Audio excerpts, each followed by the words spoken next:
Assalamualaikum warahmatullahi wabarakatuh. Perkenalkan, saya Dr. Muhammad Zainul Hasadis Syarif MA, dosen Fakultas Agama Islam Universitas Ibnu Khaldun Bogor.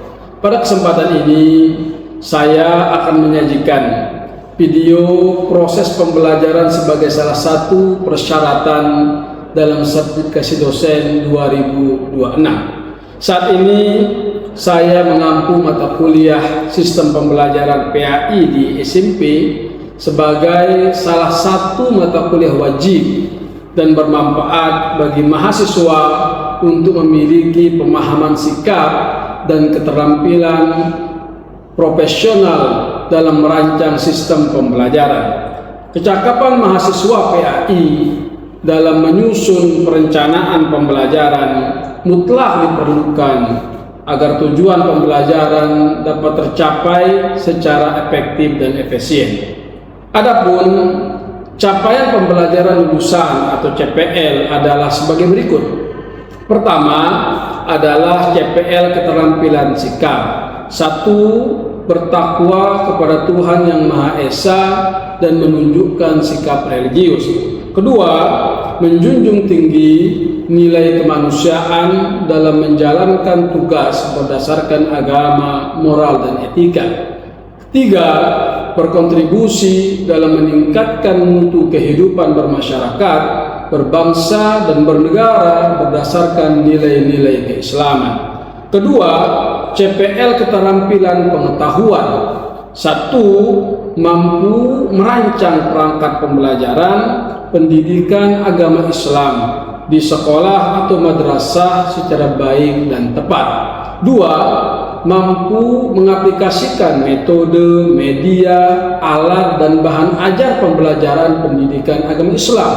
3. Mampu melaksanakan pembelajaran yang aktif, inovatif, kreatif, efektif, mandiri pada materi pembelajaran pendidikan agama Islam di sekolah atau madrasah. Ketiga, CPL keterampilan umum.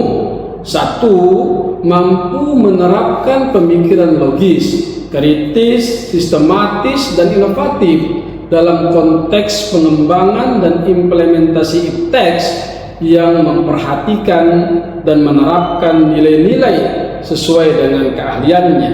2. Mampu menunjukkan kinerja mandiri, bermutu, dan terukur.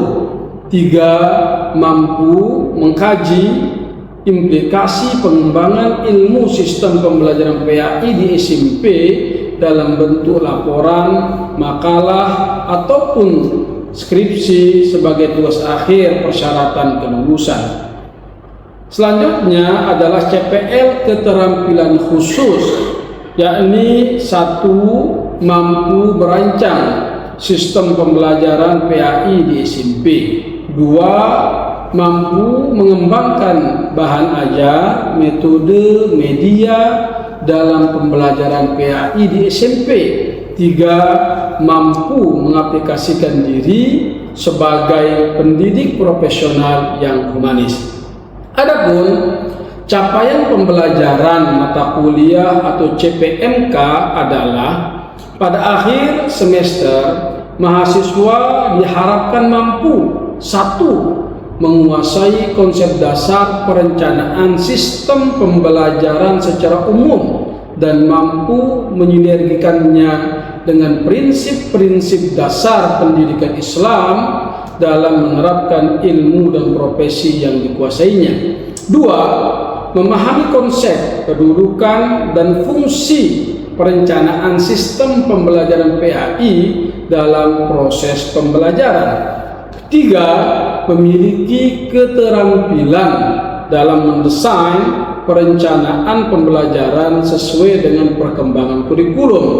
4. Memiliki pemikiran-pemikiran kritis, kreatif, dan inovatif dalam menyusun perencanaan sistem pembelajaran. Dan yang kelima, menjadi seorang pendidik profesional yang humanis. Adapun referensi yang digunakan meliputi berbagai sumber yang relevan dengan materi perkuliahan. Satu, tulisan Wina Sanjaya berjudul Perencanaan dan Desain Sistem Pembelajaran yang diterbitkan di Kencana tahun 2015. Dua, Ahyar Dasep Bayu dengan judul Desain Sistem Pembelajaran, penerbit Mifandi Mandiri Digital tahun 2024. Ketiga, Al-Faruq, yakni peran penggunaan desain evaluasi untuk meningkatkan kualitas pembelajaran, yang diterbitkan pada Jurnal Pendidikan Islam.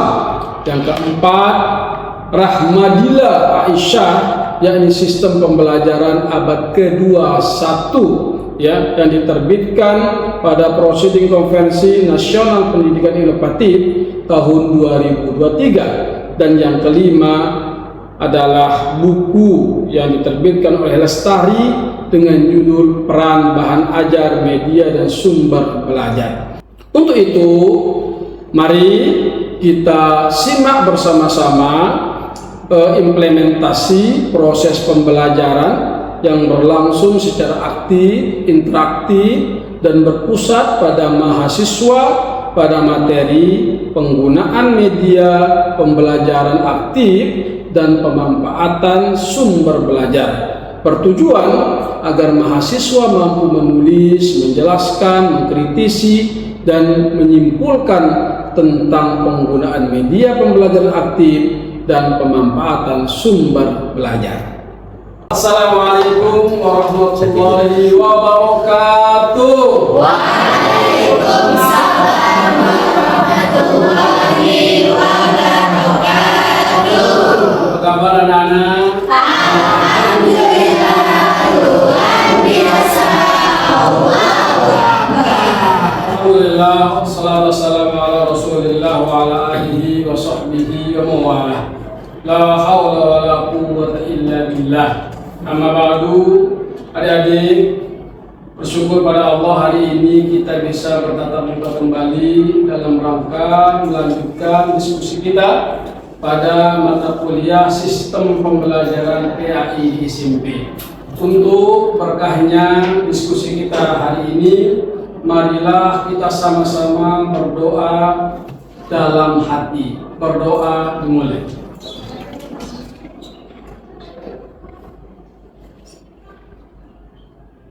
Berdoa selesai.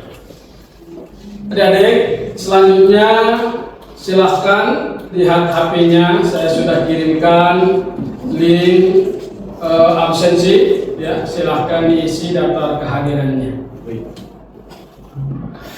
Sudah? Sudah, Pak. Oke, kalau sudah, maka adik-adik, minggu lalu kita sudah membahas tentang apa? Modul silabus. Sebelum kita masuk materi hari ini, saya minta, apakah ada yang masih ingat pembelajaran kita yang minggu lalu? Saya Bapak. Silakan. Baik, perkenalkan, nama saya Najwa Aulia. Modul ajar adalah bahan ajar yang disusun secara sistematis agar peserta didik mampu belajar secara mandiri maupun dengan bimbingan guru itu sendiri. Bagus, cocok, tepuk tangan. Silakan. Ada lagi yang masih ingat pembelajaran kita minggu lalu? Saya, Bapak. Silakan. Perkenalkan, nama saya Asep Goldan Hidayat. Untuk materi yang kemarin ada silabus dan RPP. Silabus itu merupakan perencanaan pembelajaran secara umum, sedangkan RPP merupakan rencana pelaksanaan pembelajaran yang lebih rinci, khususnya untuk setiap pertemuan. Oke, cukup. Terima kasih, tepuk tangan. Oke, adik-adik, hari ini pembahasan kita adalah tentang media dan sumber pembelajaran. Ya, pertama adalah media. Yang kedua, sumber. Sebagai guru profesional, dia harus mampu menciptakan pembelajaran itu harus menyenangkan. Bagaimana cara dia membuat kelas itu menyenangkan? Maka dia harus utama dan pertama kali yang dilakukan adalah membuat perencanaan pembelajaran. Satu di antara perencanaan pembelajaran itu adalah pertama adalah media pembelajaran.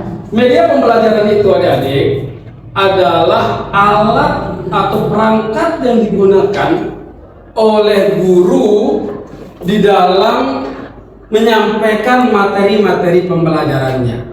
Karena kalau guru itu tidak memiliki alat pembelajaran, maka dipastikan materi itu tidak bisa sampai kepada siswa. Maka untuk itu, media itu sering sekali menjadikan ruangan itu menjadi aktif dan anak-anak itu menjadi berkolaborasi dalam pembelajaran. Kenapa? Tergantung daripada media yang digunakan oleh guru. Nah, lihat di sini. Anda bisa lihat di sini, peserta didik. Peserta didik itu kalau dia diajar menggunakan media yang tepat oleh gurunya, maka yang terjadi apa? Yang pertama, dia bisa berinteraksi yang aktif, ya kan? Kemudian dia bisa berkolaborasi. Artinya berkolaborasi itu kerjasama, tergantung nanti metode apa yang digunakan. Kolaborasi itu bisa juga artinya Anda itu bisa tektokan bertanya. Misalnya nih, Rizwa mana Rizwa? Rizwa bertanya, nanti dijawab sama Asep. Mana Asep? Nah, dijawab sama Asep. Nanti dikritisi lagi sama si Faiza. Mana Faiza? Nah, begitu namanya berkolaborasi dan bekerja sama di dalam menuntaskan materi pembelajaran. Maka untuk itu, saya ingin adik-adik itu paham tentang media pembelajaran. Jangan sampai adik-adik itu memahami media pembelajaran itu adalah alat yang eksternal saja. Kan biasanya Anda memahami media itu kayak laptop, PowerPoint, dan lain sebagainya. Kalau itu pemahaman adik-adik tentang media, maka Anda akan kesusahan menjadi guru ketika Anda mengajarnya di sekolah yang peralatannya tidak memadai atau tidak cukup. Maka untuk itu, yang pertama lihat, Anda akan dijelaskan tentang klasifikasi media pembelajaran. Pertama ada namanya visual. Apa? Visual. Apa itu visual? Visual itu gambarnya apa itu? Apa yang bisa terlihat saja. Makanya guru itu bisa memberikan gambar, ya kan? Misalnya kalau pembahasannya tentang apa? Tentang anatomi tubuh misalnya, bisa ditampilkan tuh gambarnya, ya kan? Atau apa namanya kalau di IPA itu kerangka manusia itu, ya kan? Anak bisa tuh, itu namanya visual. Anda bisa lihat dan dijelaskan satu-satu sama gurunya tuh. Ini namanya Otak. ini namanya ini namanya Nah, itulah yang namanya visual, apa yang bisa terlihat. Kemudian ada namanya audio. Apa itu audio? Yang bisa Apapun yang bisa didengar atau diperdengarkan oleh guru, maka itu namanya media audio. Apa contohnya? Misal pembelajaran kita itu tentang fikih, ya kan? Fikihnya itu tentang sholat janazah, disetiakan tuh, ya kan? Bisa diterdengarkan tuh, ya kan? Bisa Anda lihat, bisa Anda dengar juga, ya kan? Kadang-kadang ada juga pakai radio. Tapi kan kalau zaman sekarang nggak canggih sekarang kan? Tinggal diperdengarkan, Anda langsung bisa. Kemudian ada namanya yang ketiga apa? audio visual. Sekarang itu contohnya nih pembelajaran SKI misalnya. Guru-guru itu tidak terlalu repot menjelaskan tentang sejarah Nabi misalnya. Suruh saja langsung film pembelajarannya tentang kisah Nabi. Anda bisa nonton dengan anteng ayam, ya kan? Nanti guru itu akan memberikan Anda tugas. Silahkan tulis apa yang bisa Anda ambil daripada video. video yang Anda lihat. Itu namanya audio visual. Kemudian dan yang keempat adalah digital. Nah, ini Anda bisa pakai Microsoft PowerPoint, ya kan? Seperti yang kita gunakan ini bisa Anda pakai. Kemudian adik-adik, sebenarnya dampak apa sih yang diberikan kepada pembelajaran kita kalau guru itu aktif menggunakan media-media pembelajaran di dalam kelas? Ya, lihat, yang pertama kali yang terjadi itu adalah motivasi belajar Anda itu tinggi. Kalau guru itu hanya ceramah saja, tidak ada medianya, maka wajahnya itu kan hanya tertuju pada Pak Zainul saja, ya kan? Nah, secara ini mata itu kalau satu aja yang dilihat bisa ngantuk. Si Gibran ngantuk melihat saya. Tetapi kalau saya menggunakan media, dia bisa melihat saya, bisa melihat media yang saya tampilkan, maka kejenuhan itu hilang. Yang terjadi apa? Motivasi belajar yang menjadi meningkat. Kalau saya ajar menggunakan media, senang atau tidak? Senang. Motivasinya tinggi atau tidak? Tinggi. Itulah keberhasilan daripada menggunakan media. Ya. Kemudian apa yang paling mencolok lagi? Yaitu adalah hasil belajar yang bagus. Yakni kalau motivasi belajar Anda tinggi, tentunya itu akan berdampak pada prestasi belajar Anda. Makanya nggak ada nanti dapat nilai-nilai nilainya semua bagus. Itulah akibat daripada guru yang memanfaatkan media.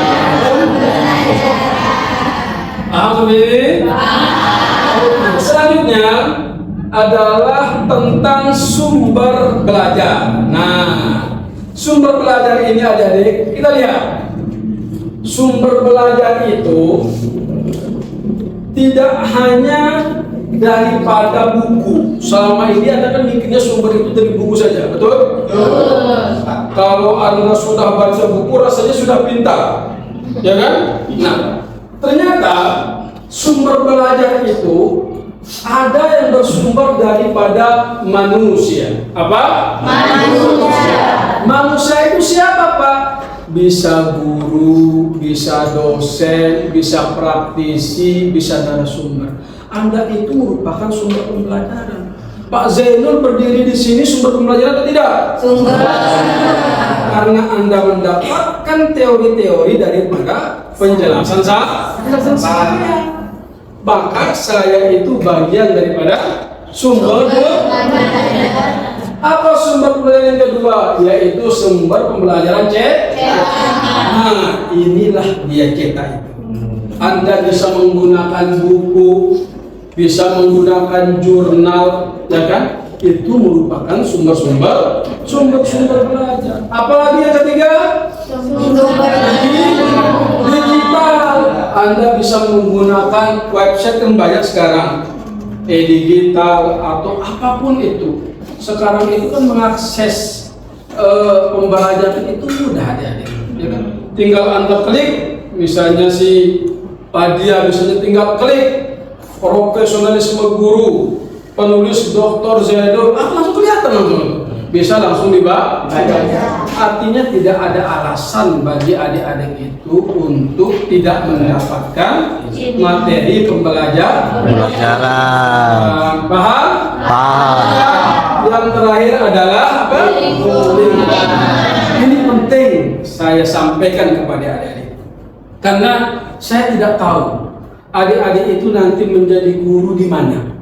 Bisa jadi ditempatkan di sekolah di kampung, ya kan? Yang Anda tidak bisa mendapatkan sumber pembelajaran yang kayak kita di kota misalnya kan? Nah, apa yang bisa dimanfaatkan? Yang bisa dimanfaatkan itu yang apa yang ada di sekolah itu. Jangan paksakan sekolah yang tempat Anda itu harus memfasilitasi misalnya lab, laboratorium, ya kan? Dan lain sebagainya. tetapi manfaatkan apa yang ada. Contoh, Anda ini kan calon-calon guru PAI, betul? Misalnya, ketika Anda sedang menjelaskan tentang materi bab wudu misalnya, ya kan? Bab wudu, tinggal bawa saja anak-anak itu praktik kemana? Ke musola, langsung praktik di sana. Biasanya kan sekolah nggak mungkin nggak ada musolanya, betul? Langsung ajarkan di sana. Itu namanya memanfaatkan sumber pembelajaran yang ada. Musola. Kemudian misalnya ada materi yang perlu kita diskusikan, bawa saja anak itu ke perpustakaan. Nanti perpustakaan itu bisa Anda manfaatkan menjadi sumber Belajar. Artinya, kalau menjadi guru profesional harus bisa berkreasi sesuai dengan kondisi. Itu namanya pemikiran adaptif, ya, kondisional. Kalau memang ada sesuatu yang bisa kita manfaatkan sebagai sumber belajar, maka itu bisa kita gunakan. Paham adik? Paham. Apa yang ingin saya ambil intisari daripada pembahasan kita ini, yakni apabila seorang guru ya kreatif dalam memilih media pembelajarannya yang disesuaikan dengan materinya, kemudian dia mampu memanfaatkan fasilitas yang ada di sekolah itu sebagai sumber pembelajarannya, maka apa yang terjadi? Anak-anak itu pasti menjadi anak-anak yang Aktif. Aktif. Anak-anak itu pasti motivasi belajarnya tinggi. Anak-anak itu pasti berprestasi. Itulah dampak daripada keberhasilan yang dirasakan oleh anak-anak apabila gurunya paham tentang sistem pembelajaran. Sampai sini paham? Kalau gitu, ada yang mau bertanya? Saya Pak. Silakan. Baik, perkenalkan nama saya Muhammad Isman Nazib. Saya ingin bertanyakan terkait tentang media pembelajaran. Jadi kendala apa saja yang sering dihadapi dalam penggunaan media pembelajaran pada proses belajar mengajar? Sekian, terima kasih. Oke, cukup bagus pertanyaannya. Saya tepuk tangan lagi. Adik-adik, apa kendala dalam menggunakan media pembelajaran? Pertama itu adalah tentu daripada sarana pembelajaran itu sendiri. Karena tidak semua sekolah itu memiliki sarana yang banyak. Makanya itu kendalanya yang pertama. Tetapi seperti penjelasan yang tadi, kalau gurunya itu profesional, maka dia bisa memanfaatkan apa yang ada yang disesuaikan dengan materi. Kemudian yang kedua, ini kendala yang fundamental. Bisa jadi ada medianya, tetapi gurunya tidak mampu memanfaatkan media itu. Maka solusinya apa? Setiap sekolah harus memberikan pelatihan yang tepat kepada guru. Untuk apa? Untuk dia bisa memanfaatkan fasilitas media yang sudah disediakan oleh sekolah. Karena percuma kalau banyak media yang sudah disiapkan oleh sekolah, akan tetapi gurunya gagap atau tidak paham menggunakannya, itu namanya sia-sia. Maka untuk itu ada media, ada juga pengetahuan daripada guru itu dalam mengaplikasikan media itu. Itu yang cocok. Terima kasih, pertanyaannya sangat menarik. Selanjutnya mari kita diskusi. Silahkan buat kelompok masing-masing. Silakan.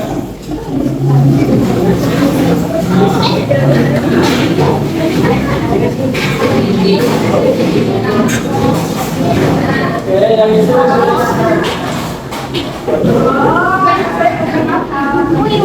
silakan semua ini.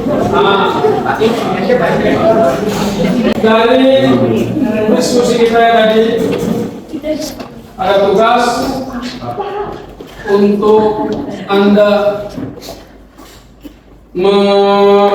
mendiskusikan apa yang kita sudah bahas tadi di depan. Silakan.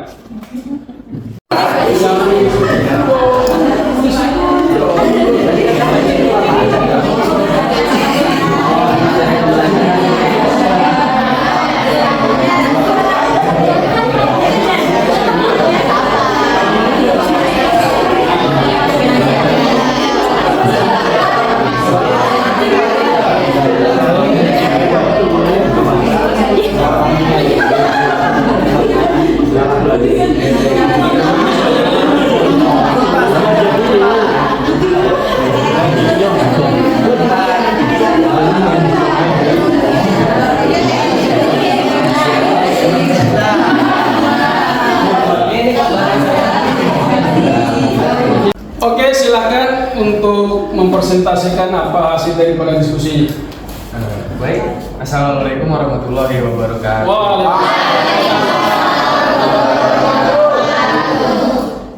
Perkenalkan, nama saya Fatim Ali Ibrahim. Di sini saya akan menunjukkan hasil diskusi pada pembelajaran hari ini. Jadi penggunaan media pembelajaran yang aktif dan sumber belajar itu bisa meningkatkan motivasi dan pemahaman dari siswa tersebut. Selain itu, guru juga harus berkompetensi dalam menggunakan media pembelajaran. Jadi kayak tidak semesti-mesti media pembelajaran itu hanya yang ada di kelas gitu, bisa keluar kelas, bisa yang ada di lingkungan sekolah seperti itu.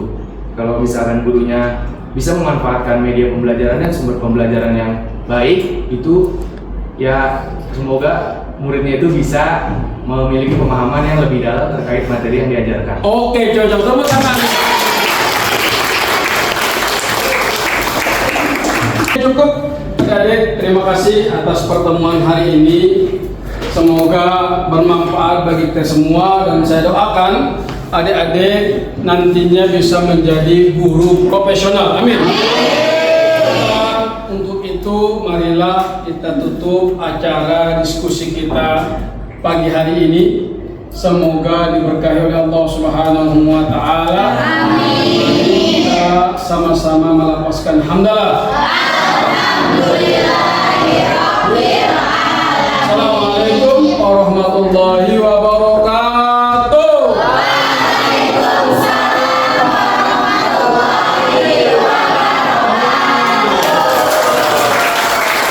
Demikian rangkaian proses pembelajaran yang dimulai dari perencanaan, pelaksanaan hingga penutup. Semoga dapat memberikan manfaat bagi kita semua. Wassalamualaikum warahmatullahi wabarakatuh.